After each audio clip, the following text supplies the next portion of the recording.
I remember the moment my husband ended our marriage with the same clarity I remember the sound of fine crystal breaking. It was the evening of our daughter's graduation dinner.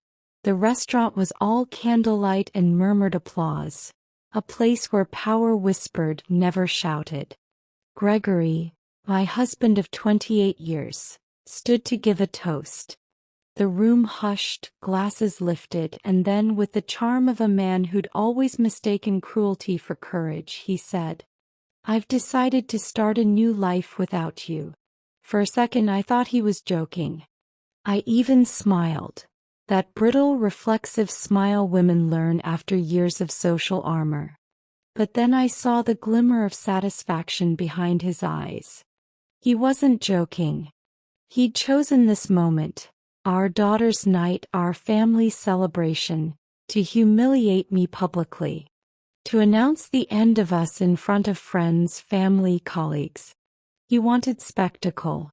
He wanted to show everyone that he, Gregory Hale, had moved on, from wife, from duty, from decency. The table was silent. I could hear the slow exhale of disbelief from our daughter Lila. I didn't cry. I didn't shout. I simply raised my glass. "Then I wish you all the happiness you deserve," I said. And I smiled, the kind of smile that frightens men like him without them knowing why. That night, while he left with the woman I had once introduced to him as my assistant, I went home to the penthouse we'd built together, and began to plan. You see, Gregory always believed I existed in his shadow. That my grace, my restraint, my ability to make everything seem effortless, were weaknesses. He was wrong. Those were my weapons. Over the next 6 months I played my role with perfection.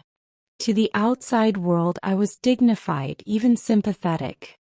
I attended events, smiled for the cameras, sent him polite public messages wishing him and his new partner well. The world saw a woman who'd been abandoned but not broken. He saw the same, which meant he stopped watching. And that's when I moved. Gregory had built his reputation as a real estate magnate, but the truth was far less glamorous. The deals, the connections, the silent investors. Most of it had been brokered by me. I had been the quiet strategist behind every major acquisition, the calm voice that turned his reckless ambition into profit. Our assets were intertwined like vines, and I knew every route. While he flaunted his new love across Hampton's parties and business galas, I began quietly untying the knots. I bought out minor partners he'd ignored. I formed a holding company, Hale Consulting Group, under my own name, masked through proxies. Bit by bit I rerouted influence, contacts, trust. By the time Gregory realized something was wrong, the foundations of his empire were already shifting beneath him. It started small. Invitations he expected stopped coming. Partners hesitated. Journalists, once friendly, began to ask questions. A rumor surfaced about mismanaged funds, about conflicts of interest, about a woman behind the curtain. He confronted me one afternoon, his voice trembling with the fury of a man who senses his kingdom slipping away. "Are you behind this?" he demanded. I looked at him, calm, unblinking. "Gregory," I said softly, "I told you the night you left. I wish you all the happiness you deserve." It was the first time he realized what I had meant. The scandal didn't explode, it eroded. Slowly, elegantly, like rust under polished metal. By the time it reached the press, his reputation was already brittle. The board forced him out for optics. Investors fled. His new partner, the one he'd left me for, tried to stand by him until her accounts were audited. Then she vanished too. I didn't need revenge that screamed. Mine whispered. And while his empire crumbled, mine began to flourish. I rebuilt under my own name, partnering with the very people he'd alienated. The same men who once saw me as an accessory now called me Mrs. Hale with reverence. I never corrected them, though technically I was no longer Mrs. Anything. At a charity gala a year later I saw him again. Gregory looked smaller somehow, not physically but in presence.